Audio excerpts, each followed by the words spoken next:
घोटाला होते रहा, लोग लूटते रहा, पैसा खाते रहा। जांच होगी तो ये पता चलेगा कि इसमें कितना बड़ा घोटाला हुआ और इस घोटाला में कितने लोग शामिल हुए। सरकार की ओर से, एससीबी की ओर से चार्जशीट सबमिट नहीं किया। फिर जब 90 दिन पूरा हुआ तो धीरे धीरे सबको डिफॉल्ट बेल मिली और फिर एफआईआर करके उनको तुरंत जेल में डाल 750 करोड़ से भी कहीं अधिक अगर ठीक से जांच होगी तो हमें लगता है कि 1000 करोड़ रुपया आप सबके संज्ञान में है। झारखंड में एक बड़ा चर्चित घोटाला है, वो शराब घोटाला। और शराब घोटाला की जब शुरुआत हुई थी 2022, उस समय से हम सरकार को पत्र लिखे थे। उस समय भी हमने सरकार को पत्र लिखा था कि किस प्रकार से घोटाला की षड्यंत्र हो रहा है, साजिश हो रहा है, और हमने मुख्यमंत्री को पत्र लिखा था। लेकिन राज्य सरकार ने उस वक्त कोई संज्ञान नहीं लिया, ना पत्र का कोई जवाब दिया, ना कोई एक्नॉलेजमेंट दिया, ना फिर कोई उस वक्त कुछ कार्रवाई नहीं किया, बल्कि शराब में घोटाला होते रहा। और घोटाला इतना नहीं हुआ, थोड़ा बहुत नहीं हुआ। अब तो उस घोटालों की जो जानकारियां मिल रही है वो कहीं 700 करोड़ से कहीं 750 करोड़ से भी कहीं अधिक अगर ठीक से जांच होगी तो हमें लगता है कि 1000 करोड़ रुपया ये घोटाला वो सामने आएगा। लेकिन घोटाला होते रहा, लोग लूटते रहा, पैसा खाते रहा।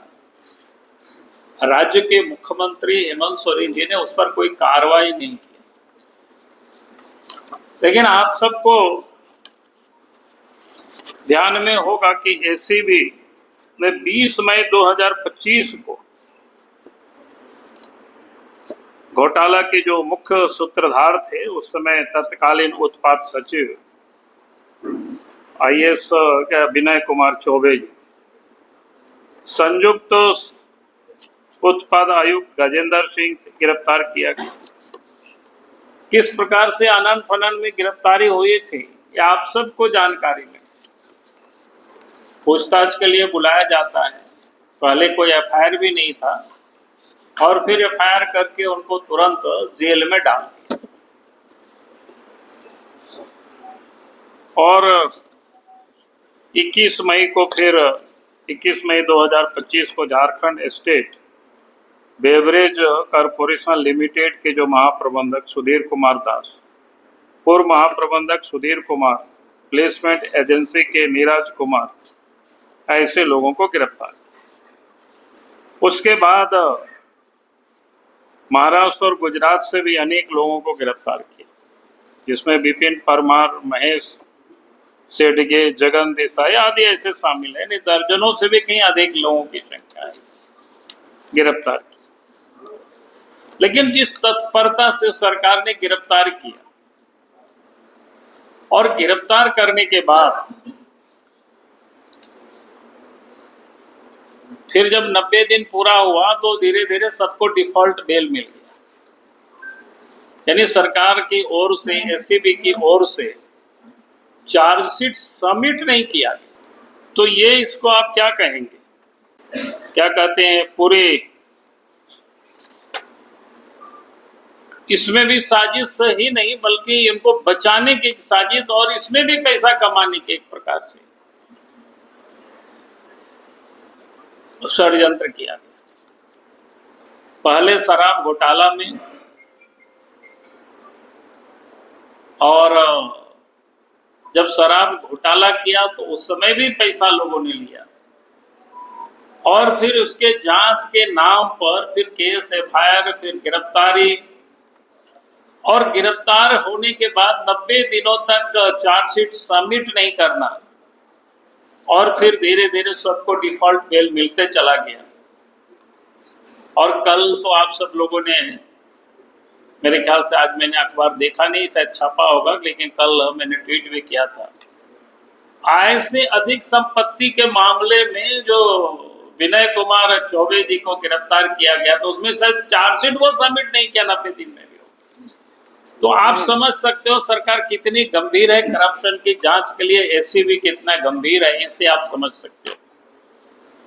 इसलिए हमने राज्य के राज्यपाल से हमने मांग किया है, झारखंड राज्य के 750 करोड़ रुपया से अधिक के शराब घोटाला में एसीबी को तुरंत चार्जशीट दाखिल करने के लिए निर्देशित करने एवं इस मामले की जांच में भ्रष्टाचार निरोधक ब्यूरो एसीबी की संदेहास्पद भूमिका तथा संपूर्ण प्रकरण की जांच तत्काल सीबीआई से कराने की